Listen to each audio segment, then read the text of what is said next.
Assalamualaikum warahmatullahi wabarakatuh.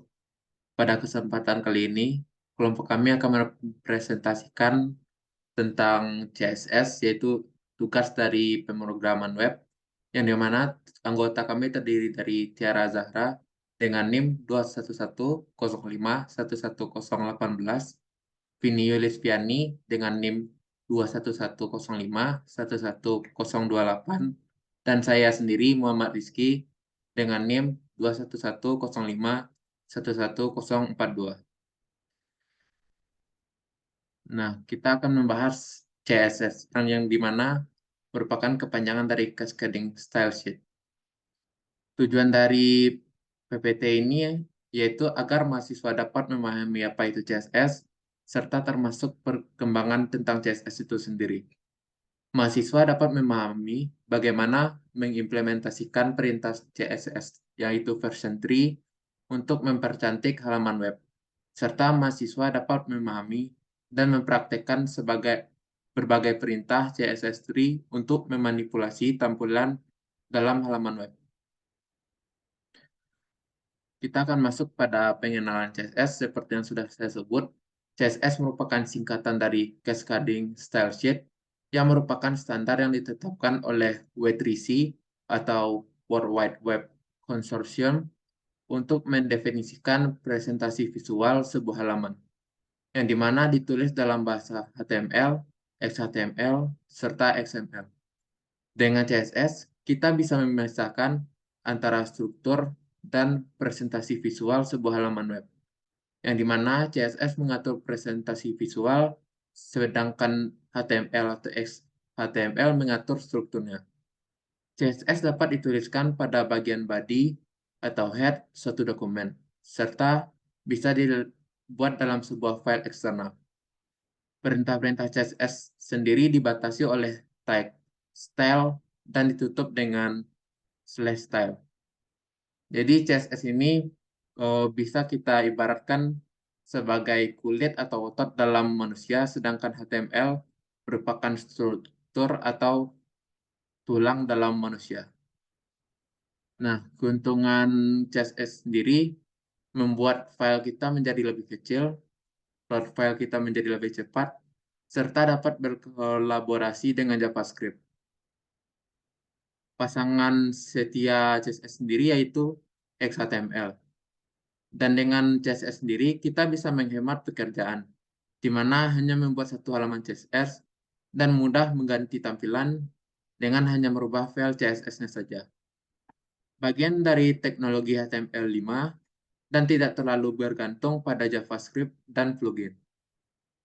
Dan dengan CSS, kita mempermudah pengelolaan situs, serta membuat situs tersebut lebih adaptif dan menjadi responsif. Nah, untuk CSS sendiri, kita bisa mengubah beberapa hal, yaitu stylenya, mulai dari layoutnya, color, font dan teks, serta background, ataupun border dan floors-nya dari elemen-elemen yang ada. Komponen dasar CSS ada dua, yaitu selector dan declaration. Yang dimana declaration juga terbagi atas dua, yaitu properties dan values.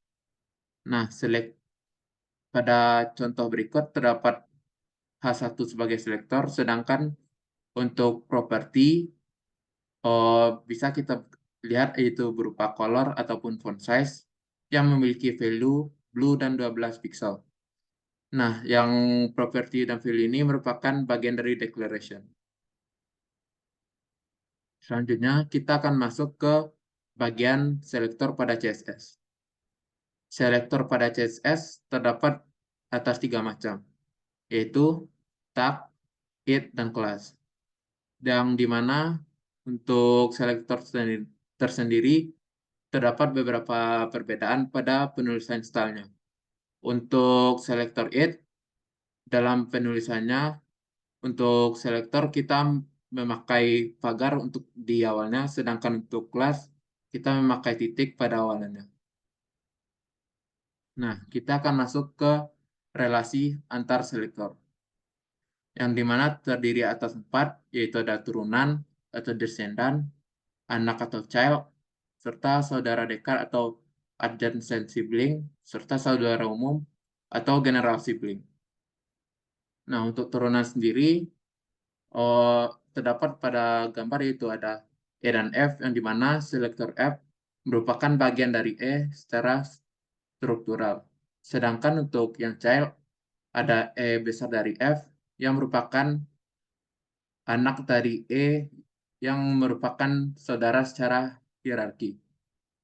Yang kemudian ada saudara dekat E plus F, yang dimana selektor F merupakan selektor yang akan secara struktural satu paren dengan E. Yang terakhir ada saudara umum atau general sibling.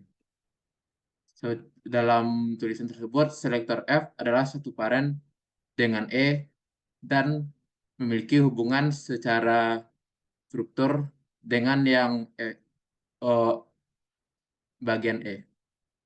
Saya akan memperagakan untuk relasi antar selektor tersebut. Nah, berikut ada untuk bagian descendant. Apabila ketika kita membuat sebuah uh, div pada bagian body, yang dimana terdapat H3 yang berada di dalam div dan di luar div, maka ketika kita membuat bagian descendant yaitu div spasi H3, maka yang berubah menjadi warna merah hanya yang berada dalam div yaitu H3 yang berikut. Sedangkan untuk bagian child, terdapat juga sebuah div yang dimana terdapat paragraf serta di dalam div tersebut dan di luarnya. Jika kita membuat div besar dari P, maka yang berubah menjadi warna merah yaitu bagian yang dalam div saja. Sedangkan yang untuk bagian di luar tidak akan terpengaruh. Nah, untuk yang ketiga ada adjacent sibling, yang dimana untuk penggunanya kita akan menggunakan div plus P, yang dimana untuk adjacent sibling sendiri hanya mengubah untuk yang berikutnya, yaitu ketika dibuat style begini, hanya P yang di setelah div yang akan berubah, sedangkan P yang sesudahnya tidak akan berubah. Yang terakhir ada general sibling, yang dimana apabila kita mendeklarasikan sebagai berikut, maka semua P selain yang di bagian div akan berubah, yaitu yang bagian ini. Nah, kita akan lanjut ke bagian atribut dalam selektor. Sebagai berikut, apabila ada E atribut, maka seleksi semua selektor E yang memiliki atribut ATTR, contohnya input, yaitu required. Kemudian E atau atribut sama dengan value, yang dimana seleksi semua selektor E yang memiliki atribut ATTR dengan nilai val. Contohnya input type checkbox. Kemudian ada E atribut val, yang dimana seleksi semua selektor E yang memiliki atribut ATTR dan value sama atau diawali dengan val. Contoh P lang N. Kemudian E ATTR berikut seleksi semua selektor E memiliki atribut ATTR yang dimana value mengandung kata val, contohnya info, tertitle, atau more. Nah, berikut ada E ATTR strip atas val, yang dimana semua seleksi selektor E memiliki atribut ATTR dan value diawali dengan val. Yang biasanya untuk contoh ini dapat kita gunakan pada website yang awalnya terdapat HTTP. Sedangkan untuk yang ATTR gambar dolar ini adalah seleksi semua selektor E yang memiliki atribut ATTR dan value diakhiri dengan val, yang biasanya bisa kita gunakan untuk ekstensi sebuah file yaitu PDF ataupun JPG. Kemudian ada ATTR val, yang dimana seleksi semua selektor E memiliki atribut ATTR dan value mengandung kata dari atribut val tersebut. Berikut terdapat sebuah tabel yang mendukung selektor dalam browser support. Seperti yang kita lihat, berikut adalah contoh-contoh dari pseudo class yang dimana hanya terdapat 3 yang yang bervariabel no, yaitu dalam Internet Explorer versi 6, yaitu first line, first letter, dan classname. Kita akan membahas tentang CSS atau pseudoclass.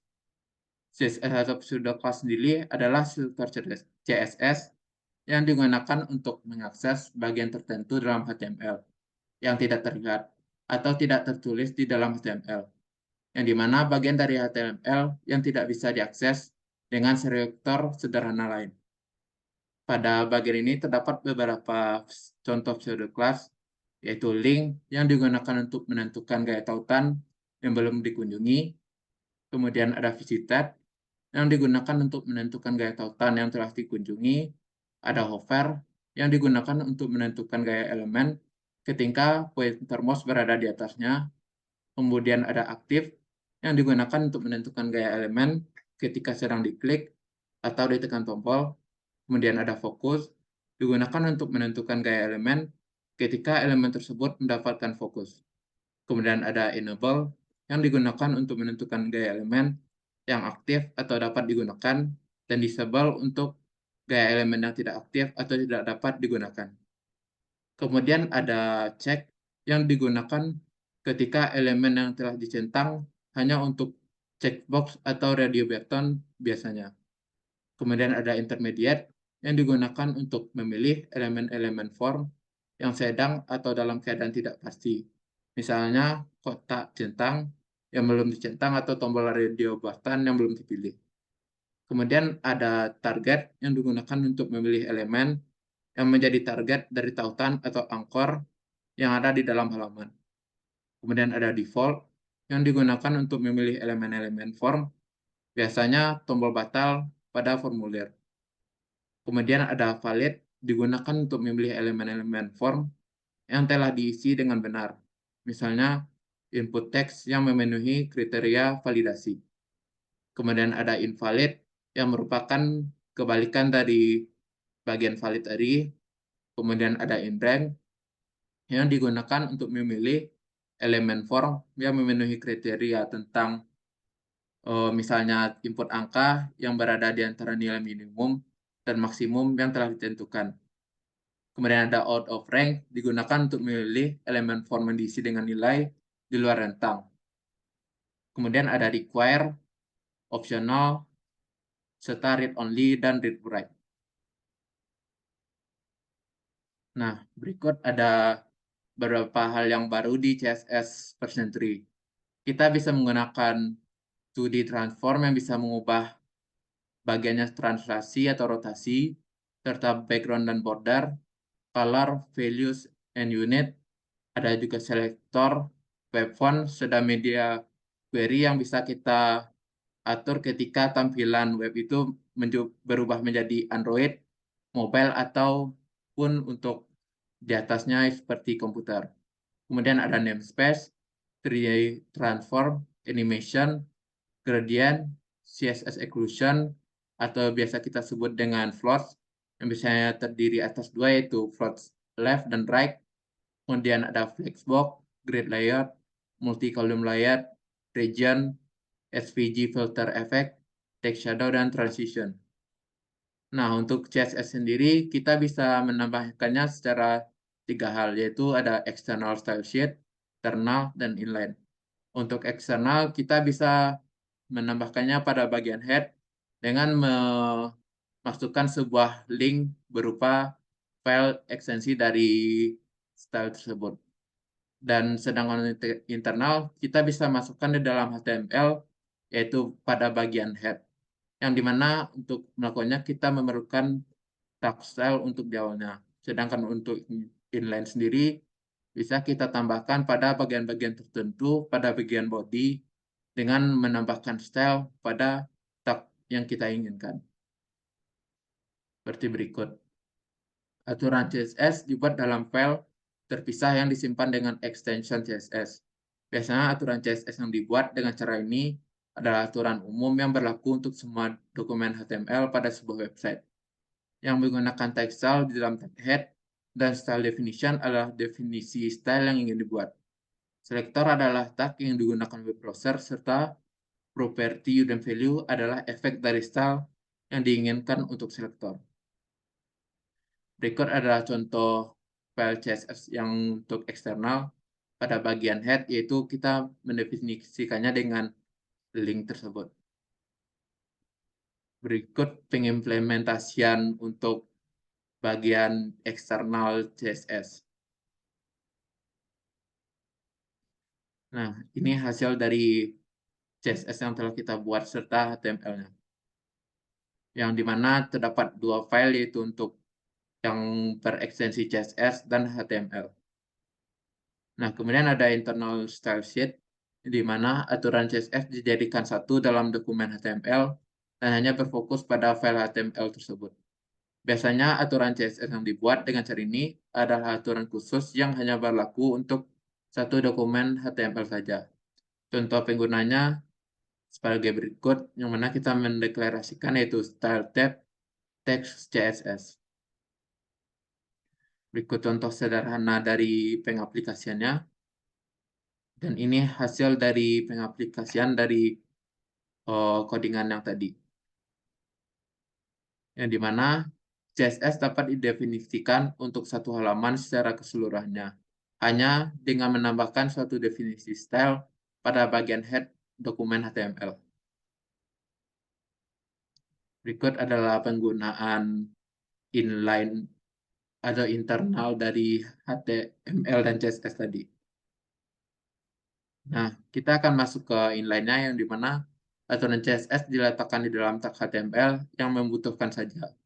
Aturan CSS diletakkan pada tag HTML yang diinginkan dengan menambahkan atribut style pada tag HTML yang dimaksud. Contoh penggunaan inline style seperti H1 ini, yang dimana pada sampingnya dideklarasikan bahwa stylenya yaitu untuk properti dan hasilnya itu berupa value-nya. Berikut ada pengaplikasiannya, yang dimana untuk stylenya dengan font size dengan 16 pixel dan kolornya menjadi blue. Nah, kita akan masuk ke contoh program yang akan dipresentasikan oleh teman saya.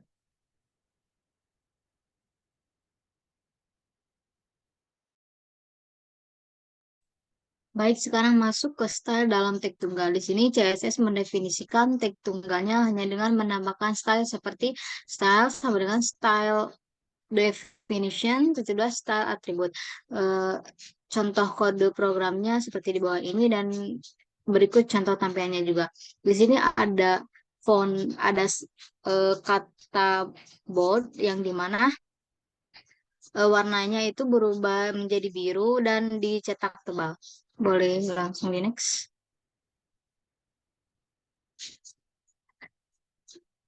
Oke, berikut merupakan contoh dari program kedua.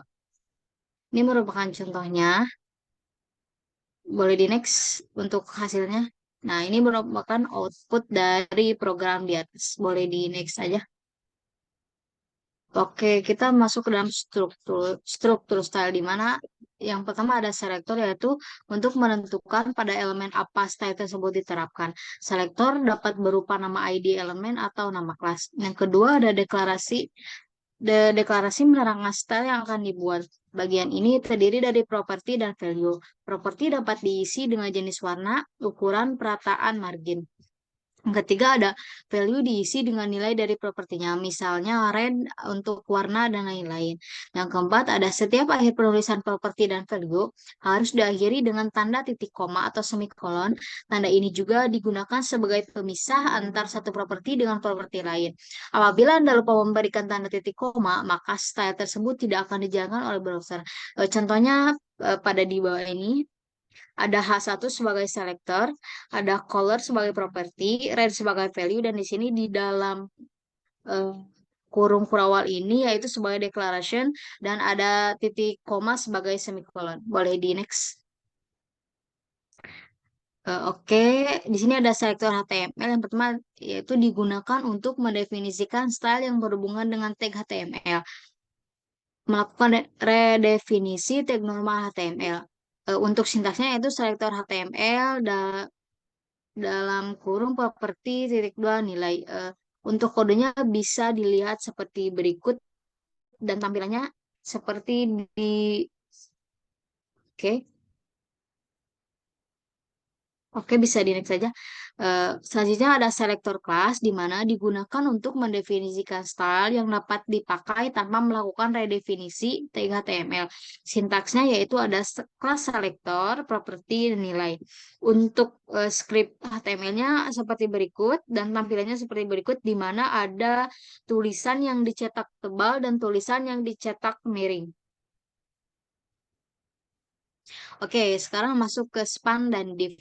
Di mana yang pertama itu dua tag yang sering dikombinasikan dengan selektor kelas adalah span dan div.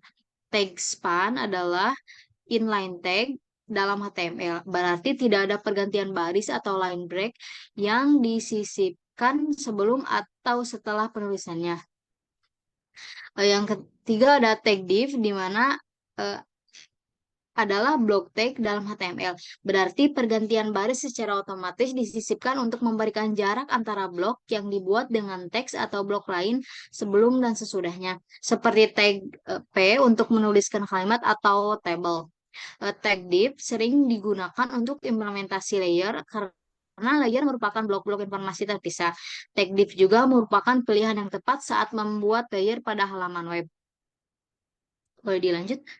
Berikut ada selektor ID, di mana digunakan untuk mendefinisikan style yang berhubungan dengan suatu objek. Memanfaatkan ID unik biasa digunakan saat bekerja dengan layar. Berikut contoh dari tampilan selektor ID. Boleh di next? Oke, berikut merupakan contoh sintaks atau script dari HTML-nya. Boleh di next lagi? Oke, selanjutnya ada elemen selektor di mana deklarasi elemen selektor berupa tag HTML dan properti akan digunakan oleh semua tag HTML tersebut. Contoh penulisan di sini ada P colored, yaitu semua elemen P atau paragraf mempunyai warna merah.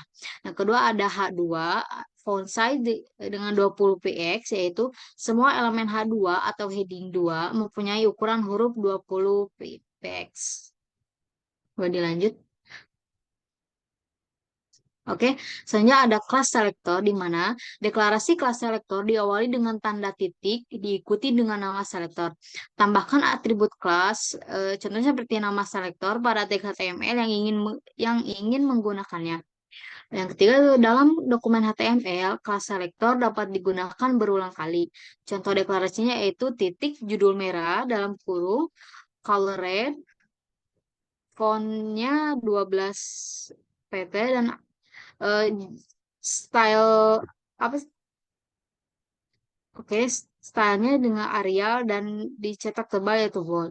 Cara penggunaannya yaitu P class sama dengan judul merah, ditutup dengan artikel baru. Boleh di next aja. Oke, selanjutnya ada ID selector di mana deklarasi ID selector diawali dengan tanda pagar diikuti dengan nama selector. Yang kedua ada tambahan atribut ID nama selector pada tag HTML yang diinginkan.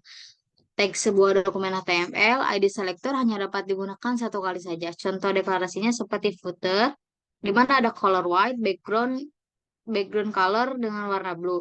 Contoh penggunaannya yaitu pada div ID, footer, copyright dan copy 2015. Boleh di Oke. Selanjutnya ada ID selector dan kelas ID selector didefinisikan sendiri. ID selector diawali tanda pagar atau octotroph. Eh, Terus kelas diawali dengan tanda titik. Berikut merupakan contoh script dari ID selector, bisa dilihat. Oke, bisa di next aja.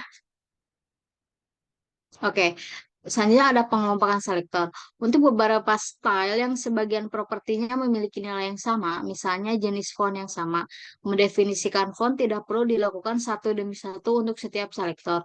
Yang kedua yaitu pendefinisian dapat dikelompokkan dengan cara melewatkan font ke semua selektor dalam satu kali. Contohnya seperti berikut, ada sebelum pengelompokan dan sesudah pengelompokan. Oke. Selanjutnya ada elemen-elemen CSS, yaitu yang pertama ada font, yang kedua ada teks, yang ketiga ada color. Lebih lanjut. Oke, yang pertama ada font, digunakan untuk mengatur tingkah laku huruf atau font. Elemen ini mempunyai beberapa properti, setiap properti dapat mempunyai beberapa nilai. Contoh di sini ada properti font family, font style, font varian, font weight, font size. Bisa dilihat untuk nilai dan contohnya. Oke. Oke, selanjutnya ada teks. Elemen teks akan membuat tampilan teks menjadi lebih menarik. Untuk propertinya seperti ada line height, text decoration, ada text transform, text align, text indent, dan white space. Untuk nilai dan contohnya bisa dilihat seperti berikut. Oke, selanjutnya ada color. Elemen color yang digunakan untuk mengatur warna teks dan background halaman web. Untuk propertinya itu ada color, background image, background repeat, background attachment, background position, dan background. Untuk nilainya bisa dilihat seperti berikut ini. Oke, balik lanjut. Selanjutnya ada mengatur jarak spasi antar teks. Ada word spacing yaitu jarak, ada letter spacing. Bisa dilihat untuk contohnya, untuk contoh teks script dan contoh tampilannya seperti berikut.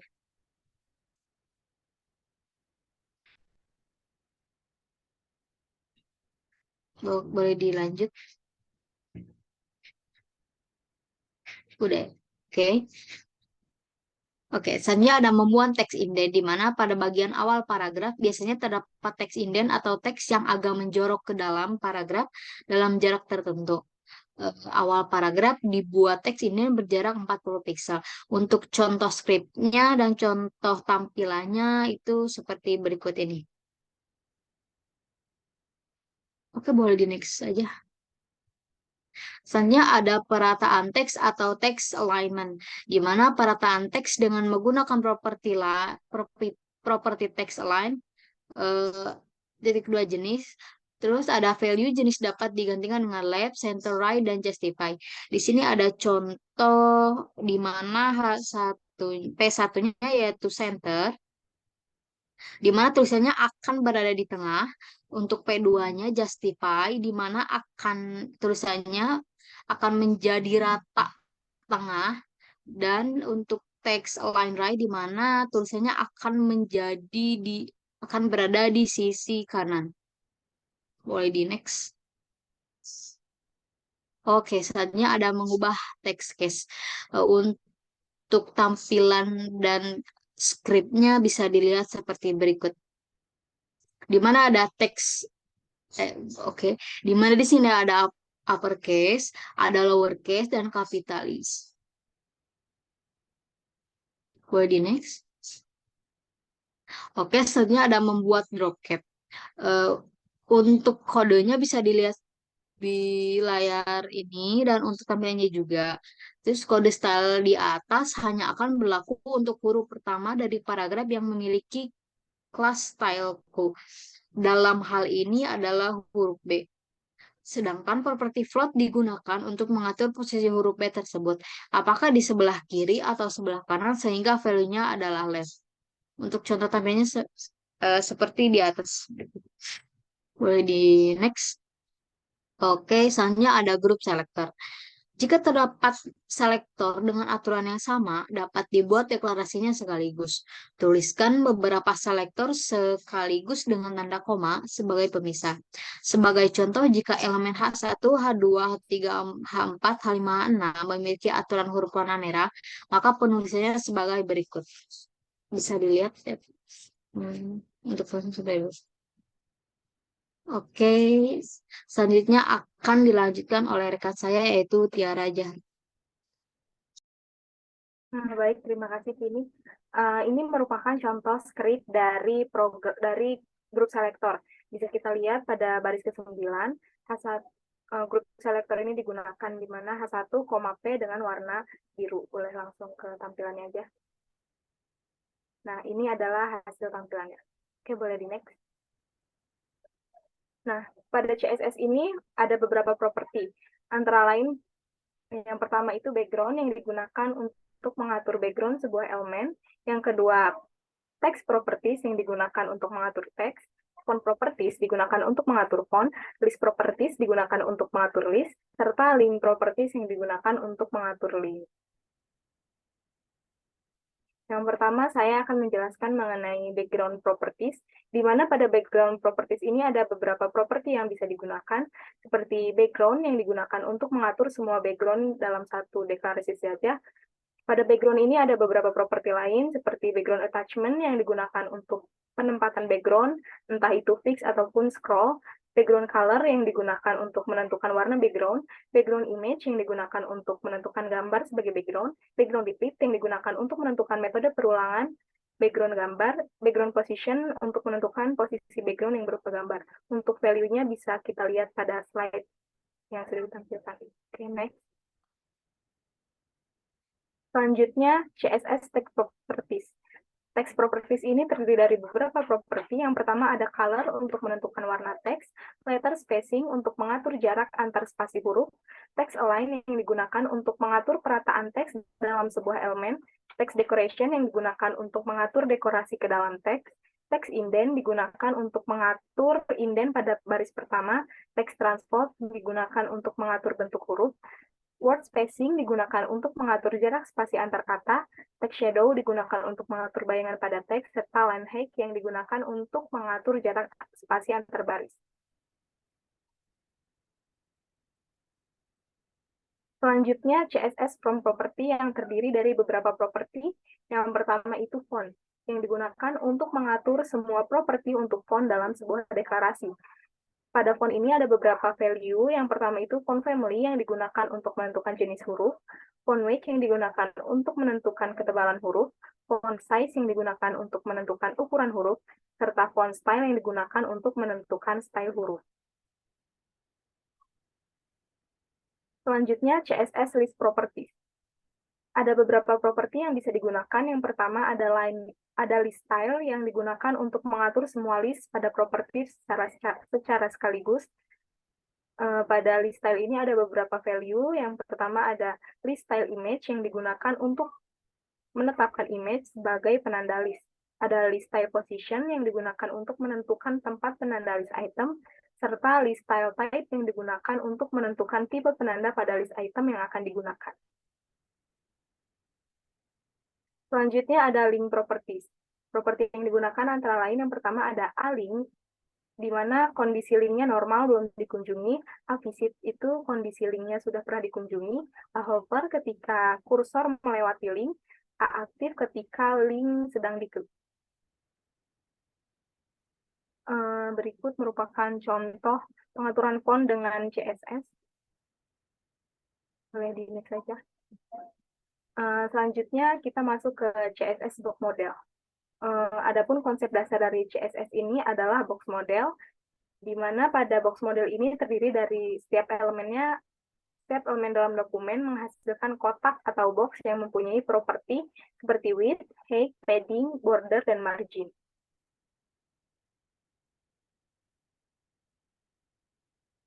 Margin sendiri merupakan bagian yang tidak terpengaruh oleh background. Margin ini selalu bersifat transparan. Adapun border, dia merupakan pembatas yang berfungsi sebagai frame atau pembatas antar kotak.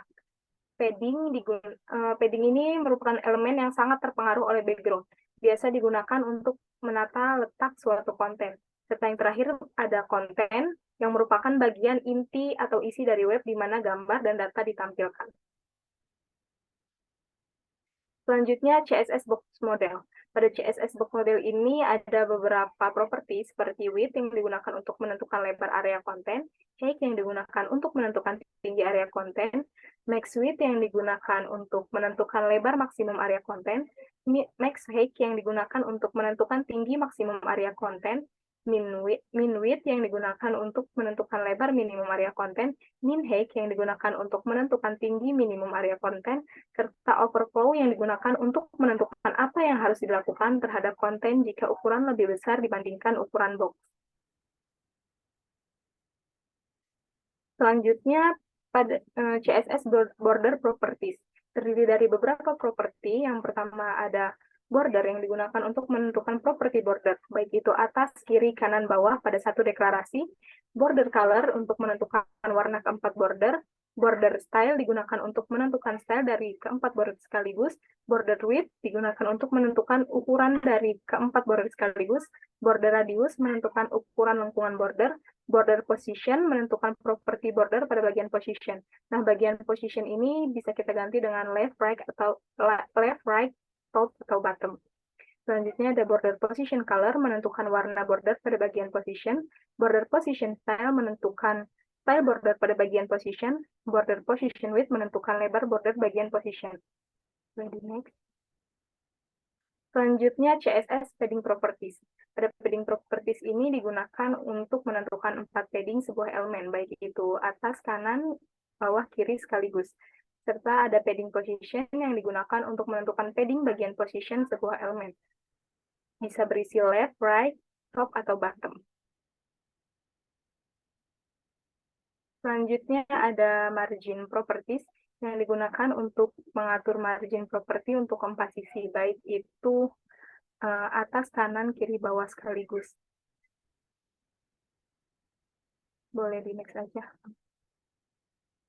Ini contoh dari penerapan file box. Mungkin itu saja yang bisa dapat kami sampaikan. Kurang lebihnya mohon maaf. Wassalamualaikum warahmatullahi wabarakatuh.